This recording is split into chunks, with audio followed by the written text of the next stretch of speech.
Hello, fellow Gambians. Today, I am going to address you on an issue of great importance, which affects a lot of developing countries, particularly in Africa, which deals with state and national institutions. In all democratic and civilized countries, there exist institutions that are non-political and are there to serve all governments of the day. These institutions are the engine of any government,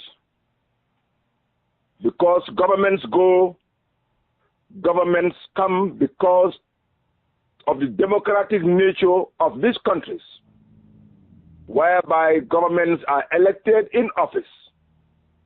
And in other elections, other parties and governments are elected in office.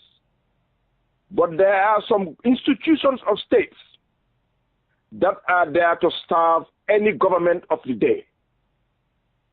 And these are very important institutions because they should be made of professional technocrats who are competent enough in their field to implement government policies. And some of these institutions are the Civil Service, the Public Service Commission, the Army, the police, and other institutions of state that deal with security, and of course, the parliament and the judiciary and the independent press, which is not a government or national institute, but it's a fourth estate. It is as important as any of the national institutions that I'm talking about. In most African countries, the civil service is politicized like what is happening now in Gambia. Before 1994, everybody who lived in Gambia or outside the Gambia knew that Gambia had one of the best civil service, not only in Africa, but in the whole third world. Until people from other Commonwealth countries were sent to Gambia to come and understudy the civil service of the Gambia. I can fully remember when Botswana sent a team of their young civil servants to come and understudy the civil service of the Gambia, and one of them, Mr. Botwe, became the Secretary General of Botswana and afterwards the Foreign Minister of Botswana. The civil service during the First Republic was never politicized. The Secretary General and all top civil servants were never involved in any party political activities. The civil service was independent, and people like me, who were ministers, had never discussed political issues, particularly party political issues, with our directors or our permanent secretaries. At that time, even the president can only appoint permanent secretaries and the senior civil servants through the recommendation of the Public Service Commission and the Personnel Management Office.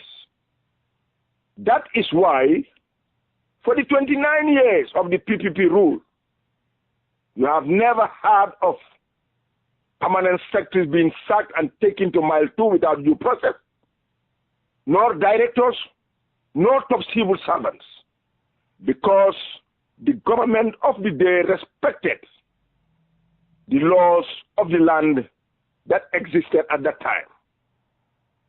The Public Service Commission also respected general orders and other regulations of the civil service.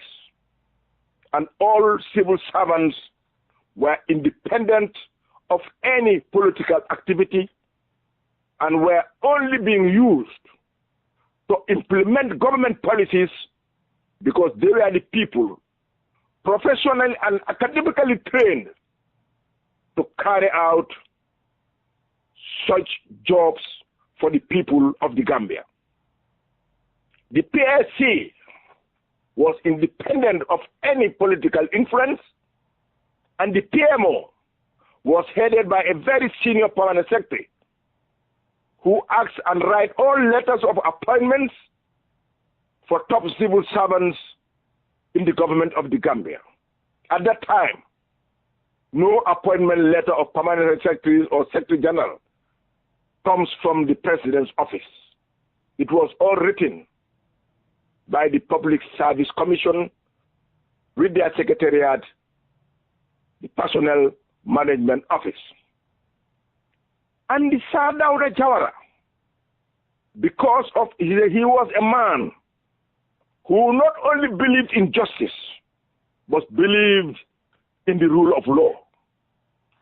That is why nobody has ever seen any Secretary General or Permanent Secretary attending P.P.P. rallies or meetings or wearing party colors. Gambians, can any Gambian compare Eric Christensen, Francis Boch, Dr. Jebes Langley, Sarah Jaka, with who were Secretary Generals of the First Republic? Can you compare them with Mudlamin Sabali? These people I called were people of outstanding character and professionalism, well educated, well experienced, who are given the task of running the civil service of the Gambia. But with the Second Republic, all this professionalism, all these values, all these things were thrown outside the window. That is why the present government cannot implement any of its program to the fulfillment of the Gambian people. During the P.P.P. regime, there was security of tenure for all civil servants. Nobody can deal with a civil servant or sack them or demote them without recourse to the PSC and the PMO. That is why it was alien during the P.P.P. regime for you to see permanent secretaries, directors, and other civil servants being treated the way that civil servants are being treated now in the Gambia. Of course, one of the most important other institutions of state is the army. The army is one of the most respected institutions anywhere in the world. The moment you wear that uniform, you are a national asset. And you should be respected because you are defending the integrity and the independence of the state. But unfortunately, during the second regime of APRC, AFPRC, what are we witnessing? The undermining of this character and respect of this institution, whereby we have seen colonels and majors and senior army officers being managers of Kanilai farms, other institutions that are privately owned by the president. I think this should stop. And with any change of government, we reinstate and reinstitute the respect and the dignity that the army of the Gambia deserves. These are gallant people. These are good people. These should be respected. They should be respected by all people in the Gambia, including the executive and the head of the executive, that is the president. I want to appeal everybody in Gambia to give respect to the armed forces of the Gambia and to speak out so that we will not continue to see the sacking without due process, the appointing of colonels and other senior officers, our fund managers. This is an insult to this very important institution. The next one is the police. The police is there to carry out the law of the Gambia, to make sure that the law is respected and all people living within the boundaries of the Gambia respect the rule of law. And if not, it is the police responsibility to bring them to book and to take them to the relevant authorities of the courts so that they will be dealt with according to the laws of the Gambia. So this institution should also be held in high esteem and respect, because the uniform of the police is the national character and image of the Gambia as an independent nation. But today, we have seen also some of our senior police officers going to the farms and working on the farms, leaving their offices, which is the same to the Gambia and the Gambian people. Of course, the NIA is part of it, and all other security officer institutions are part of it. All other national institutions should be seen to be independent and to make sure their primary objective is to serve the interest of the Gambian nation and not the interest of any individual, be you a president, a minister, or anybody in the Gambia. You should work with respect and directives from the supreme law of the Gambia, that is the Constitution. And no Gambian, it doesn't matter who you are and which position of authority you hold, you should be guided by the Constitution of the Gambia. Nobody is above the Constitution. The Parliament should be seen to be working for the interest of the people that elected them, and not all of them to be praise singers of the president. They should try to articulate and bring to bear the problems of their constituency people, their constituents, instead of every statement praising Yaya Jammeh. There is no one individual in the world that has all the answers to all the problems, or all the solutions to all the problems. That's impossible. Let them put their heads together and for once stand up for the interest of the people in their different constituencies that voted them in on pursuance of their interest, so that when they go to that parliament, every action, every issue, every deed, every statement that they utter should be for the interest of the Gambian people and for nobody else. That's what they saw, and that should be seen to be happening. The judiciary should be seen to be independent. Why is it that in the Second Republic, there are so many judges being removed, so many magistrates being reduced, even seeing judges and magistrates being arrested, not to talk about lawyers? The judiciary is a very pivotal and important institution in any democratic dispensation, because that's where people go for redress for any problems that they undergo. If the integrity and the confidence of this institution is undermined, then that is a recipe for instability in any country. Therefore, the independence of the judiciary should not only be seen, but should be seen to be working as an independent institution of any influence. And those working for that institution should be respected and given the highest stage of respectability by both Gambians in the civil service, in the executive, and the people in the state. Because the judiciary is where justice is delivered. And without justice, there will be no peace. The independent press should be seen to be the mirror of any government. A government cannot realize its mistakes or its deficiency if you don't have an independent press.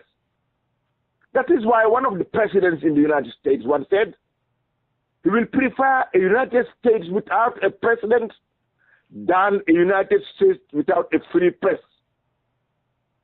The press should be respected, and if there is a change in Gambia, the press should be given a special place as the fourth estate in Gambia, because we have realized as much as they are operating under a very hostile environment in Gambia, the Gambian Press Union has risen to the challenges and the obstacles that have been put in their path since 1994. But they still strive and struggle with determination and commitment to serve their nation and the people of the Gambia. We are so proud of them. That is why all Gambians who believe in righteousness, who believe in justice, who believes in democracy, who believes in human rights, should stand up and support the independent press of the Gambia. We have realized that because of the short-sightedness of the present government and their disrespect for the Constitution, the National Radio and Television is like an integral part of the APRC. Every small activity of the APRC is carried by all the television and radio for weeks and months. But they refuse to cover any of the activities of the opposition parties. And it is a requirement under the Constitution. The Constitution provides that these institutions, being national institutions that are being funded from taxpayers' money, they should be able to allow, and they should allow divergent views in their institutions. But this is not happening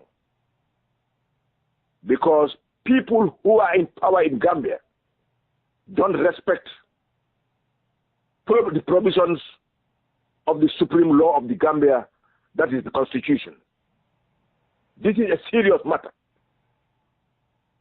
We in the Gambia are now aware of how many people and how many governments have made the same mistakes that are taking place in the Gambia. And we have seen the outcome of those activities in those countries. We in the Gambia believed in peace because we are a peaceful country. We believe in democracy. We believe in human rights. We believe in the rule of law. That is why all activities that are being taken by the opposition is being done to the respect of law and the respectability of the provisions of the Constitution as laid out by the Supreme Law. That is why we should all stand up and speak out against the excesses and the violations that are taking place in the Gambia. 20 years is enough because in these last 20 years, the amount of people dismissed from the civil service, the amount of top civil servants taken to prison without due process, the amount of top civil servants arrested, the amount of army heads dismissed, the amount of heads of the army who are now in prison, the amount of police chiefs dismissed, the amount of people in all institutions of states live in fear and insecurity. This reduces productivity and efficiency in all the institutions of states. This has to stop. We have to stand up as Gambians, speak with one voice, with one approach, because the destiny of the Gambia belongs to all of us. We have to take ownership of the process of change, a change that will bring back democracy, rule of law, respect of human rights, and the sanctity of life. We have lost this in the last 20 years. We in the Gambia were once the envy of many African countries because of our respect for rule of law, democratic culture, human rights, and governance. Today, Gambia has become one of the poorer states of Africa. We are isolated because of our wrong policies, particularly our wrong foreign policies that the APRC government has embarked upon all these years. Therefore, it is my standing commitment and belief that the Gambian people should take their full responsibility in fighting for ownership of the process of change. This can be done in a very democratic way by, of course, doing it in a legal democratic process.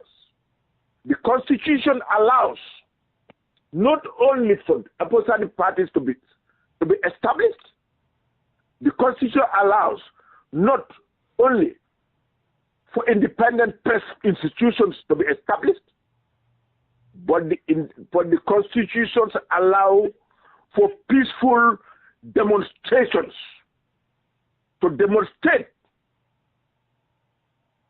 our bitterness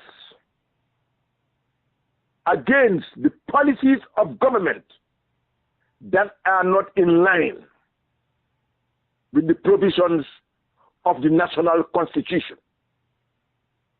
We have a right to organize peaceful protests to show our anger at the way the opposition, the independent press, and all the people of the Gambia are being treated by a total lack of respect for their individual and collective rights, and even respect for the process of rule of law.